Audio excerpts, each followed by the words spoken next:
एक आदमी एक चिकित्सक की दुकान पर पहुंचा और वहां पर पहुंचकर उसने उससे जहर मांगा। चिकित्सक ने सोचा कि कहीं ये आदमी आत्महत्या न कर ले, इसीलिए उसने एक शीशे में रंगदार पानी भरकर और उसे अच्छी तरह से पैक करके उसे दे दिया। घर पहुंचकर उस आदमी ने अपनी पत्नी के नाम आखिरी खत लिखा। उसने खत को बंद किया और टेबल पर रख दिया और रंगीन पानी पीकर वहीं पर लेट गया। थोड़ी देर बाद उसके शरीर में जहर सभी प्रभाव प्रकट होने लगे। हालत ज़्यादा बिगड़ती देख उसे अस्पताल पहुंचाया गया। डॉक्टरों ने उसका निरीक्षण किया, उसकी जांच की। उन्होंने बताया कि इसने तो जहर पिया ही नहीं है, क्योंकि इसके पेट में जहर के कोई चिन्ह मौजूद नहीं है, परंतु जहर से जो लक्षण या पीड़ा शरीर में पैदा होती है वो सभी स्पष्ट दिखाई दे रहे थे। उसे ठीक होने में 1 सप्ताह लग गया। यदि उसे फौरन अस्पताल न पहुंचाया गया तो शायद उसकी मृत्यु हो सकती थी। दोस्तों, विज्ञान ने ये सिद्ध कर दिया कि मनुष्य की भावनाओं का उसकी शारीरिक क्रियाओं पर बहुत गहरा प्रभाव पड़ता है। इस बात के भी अनेक प्रमाण मौजूद हैं कि यदि कोई आदमी बीमार हो परंतु उसका मन शांत हो तो वो जल्दी अपनी बीमारी से छुटकारा पा सकता है। ऐसा रोगी जल्दी ठीक हो सकता है। परंतु इसके विपरीत यदि किसी आदमी को कोई छोटी मोटी बीमारी भी हो लेकिन उसके मन में कोई शंका, डर या फिर कोई चिंता बसी हुई है तो ऐसे रोगी को ठीक करना बहुत मुश्किल हो जाता है। आपको यह बात कभी नहीं भूलना चाहिए कि खून की गति और हमारे शारीरिक स्वास्थ्य से सीधा संबंध होता है। यदि खून की गति में कोई गड़बड़ हो जाती है तो हम रोगी हो जाते हैं, और इसके विपरीत यदि वो ठीक तरह से चलती है तो हम स्वस्थ रहते हैं। आप ये तो जानते ही होंगे कि मन में जो उथल पुथल होती है हमारे खून के प्रवाह को भी प्रभावित करती है। मन में जो भी परिवर्तन होता है वो स्पष्ट रूप से हमारे खून के बहाव में परिवर्तन कर देता है। क्रोध आने पर, कोई डर उत्पन्न हो जाने पर अथवा किसी प्रकार की दुर्घटना घट जाने पर हमारे खून के प्रवाह के प्रमुख स्रोत हृदय पर फौरन प्रभाव पड़ता है। आपको यह भी पता होगा कि क्रोध आने पर रक्तचाप बढ़ जाता है। ऐसा कहा जाता है कि यदि घोड़े का मालिक घोड़े को चाबुक लगाए या यूं कहें कि उसे डांटे फटकारे तो घोड़े की धड़कन 10 से 12 बार प्रति मिनट अधिक तेज हो जाती है। क्रोध, चिंता, भय या फिर अन्य किसी भी प्रकार के मानसिक कष्टों, क्लेशों एवं तनाव आदि से खून के प्रवाह में भी भारी परिवर्तन होता है। उस परिवर्तन का शरीर के अंगों पर भी प्रभाव पड़ता है। वे रोगों को ग्रहण करने लगते हैं और इस प्रकार मनुष्य की आयु कम होने लगती है। मन में बीमारी के दूर होने के प्रति जितना शक होता है, रोग के कारण जितनी चिंताएं अधिक बढ़ जाती हैं, तो रोग जितना कष्टकारी होता है उससे भी ज़्यादा कष्टकारी हो जाता है।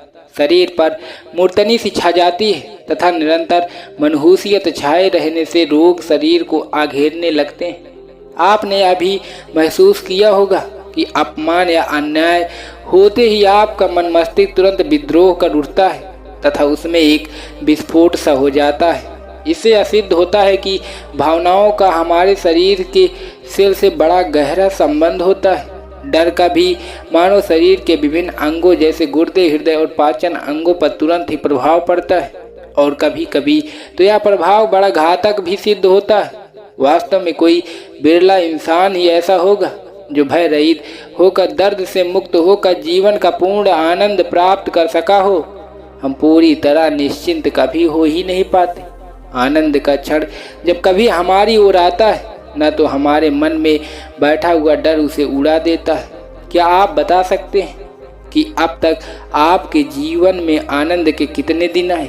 कितने दिन आप चिंताओं से मुक्त रहे? और आपके जीवन में कितने दिन ऐसे बीते कि जब आप दिन भर मुस्कुराते रहे?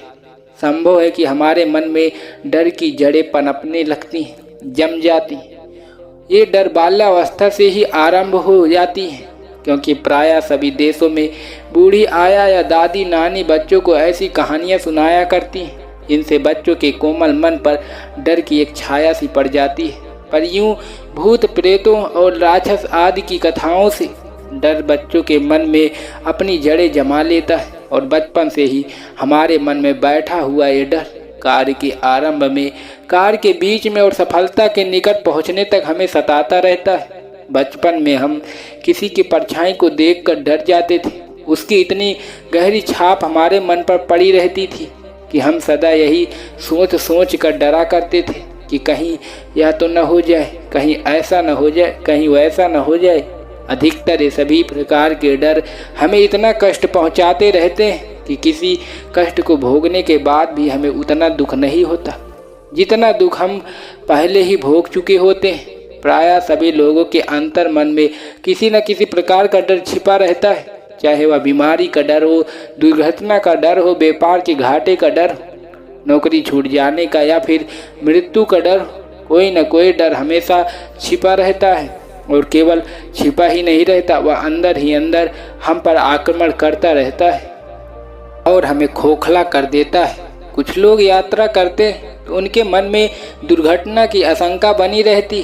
कुछ लोग ऐसे होते हैं जिन्हें किसी बीमारी का डर जीवन भर घेरे रहता है। आनंदपूर्ण विचार की तरंगों में बड़ी ताकत होती है।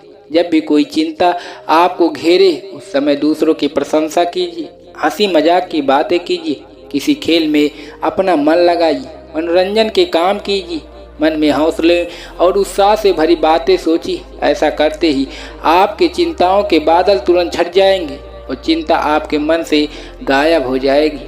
डर के विचार हमारी रोग निरोधक शक्ति को भी कम कर देते हैं, जिससे हमारे शरीर के अंग अपने कर्तव्य का पूरी तरह निर्वाह नहीं कर पाते।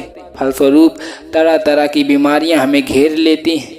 यदि आप स्वस्थ और प्रसन्नचित रहना चाहते हैं तो भय रूपी राक्षस को कदापि अपने अंदर पनपने न दें। आप अपनी कल्पना से ही मन में डर की स्थापना करते हैं, वास्तव में उसकी कहीं भी कोई सत्ता नहीं होती। जब आप अपने अंदर की कमी महसूस करते हैं तब डर उत्पन्न हो जाता है और यही डर बीमारियों और संकटों को आपके साथ छोड़ देता है।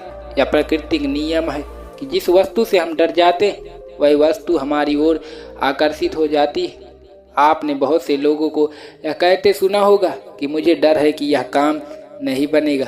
कोई कहता है कि मुझे डर है कि कहीं मेरा बिजनेस चौपट न हो जाए, और इसी तरह हर आदमी किसी न किसी डर से ग्रस्त रहता है। याद रखना, जितनी बार भी हम अपने मुंह से अपने डर को स्वीकार करते हैं, हमारा मन उतना ही नकारात्मक हो जाता है, उसकी ऊर्जा उतनी ही कम होती जाती है। और इसीलिए जिस चीज़ से हम डरते हैं, जिस वस्तु से हम डरते हैं, हमारे जीवन में वही घटित होती है। एक किसान जानता है कि जिन गायों को मक्खियाँ या मच्छर तंग करते हैं वो ना तो पूरा दूध देती है और ना ही सही ढंग से दूध देती है। जिन गायों को मक्खी और मच्छरों से बचाकर रखा जाता है वो खुशी खुशी पूरा दूध देती है। इसी प्रकार मस्तिष्क के जिन सेल्स को चिंता ने सता रखा है वो अपना कार्य किस प्रकार से सही ढंग से कर पाएंगे। यह कहा जाता है कि मनुष्य निरंतर जिस वस्तु की कामनाएं प्रतीक्षा करता रहता है उसे वह प्राप्त कर लेता है, परंतु जब मन चिंता और डर में ही लगा रहेगा तो उसे डर और चिंता ही तो प्राप्त होंगे। डर और चिंता से हमारी नाड़ियों का संतुलन बिगड़ जाता है। जीवन में हम सबको ऐसा अनुभव हुआ होगा कि जब हम किसी कार्य को पूरा उत्साह और दृढ़ निश्चय पूर्वक आरंभ कर देते हैं तो अचानक हमारे मन में शक पैदा होने लगते हैं, हमें अपने ऊपर संदेह होने लगता है, हम अपने आप से पूछने लगते हैं कि क्या यह काम पूरा कर सकूंगा। इस प्रकार का संदेश हमारे दृढ़ निश्चय का केवल एक सिरा पकड़कर हमारी पूरी शक्ति को खत्म कर देता है। आज असंख्य लोग ऐसे हैं जो अद्भुत योग्यता होने पर भी मध्यम कोट के ही बने रह गए। उन्हें केवल उनके शक ने ही बंगू बना दिया। यदि वह संशय या संदेह उनमें न होता तो वे भारी सफलता भी प्राप्त करते और महान आदमी भी कहलाते, इसमें कोई संदेह नहीं है। परंतु दुख यही है कि उनमें ये विश्वास ही नहीं है। जब पाया कि उनके अंदर योग्यता है, संदेह या संशय पर विजय तभी पाई जाती है जब पूरे संकल्प के साथ ही विश्वास जमा लिया जाए कि मैं यह कार्य कर सकता हूँ, मैं जो कार्य करना चाहता हूँ उसे पूरे करने की शक्ति मुझ में है, मैं उसे कर सकता हूँ और यह कार्य मेरे करने योग्य है। विश्वास राजा है तो निश्चय पूर्वक उसे जो लोग कुछ कहेंगे उसे पूरा करना ही होगा। विश्वास से ही असंभव कार्य भी संभव हो जाते हैं और उन्हें पूर्ण करने में भी विशेष कठिनाई नहीं आती। संदेह या संशय घातक होते हैं, यह हमारे प्रयत्नों की हत्या कर देते हैं। संशय उत्पन्न होते ही हमारे प्रयत्न पर रोक लग जाती है। जब आप किसी कार्य के संबंध में उसके सभी पहलुओं पर विचार करके ये निश्चय कर लेते हैं कि आपको क्या करना है और आप अपना मार्ग भी निर्धारित कर लेते हैं।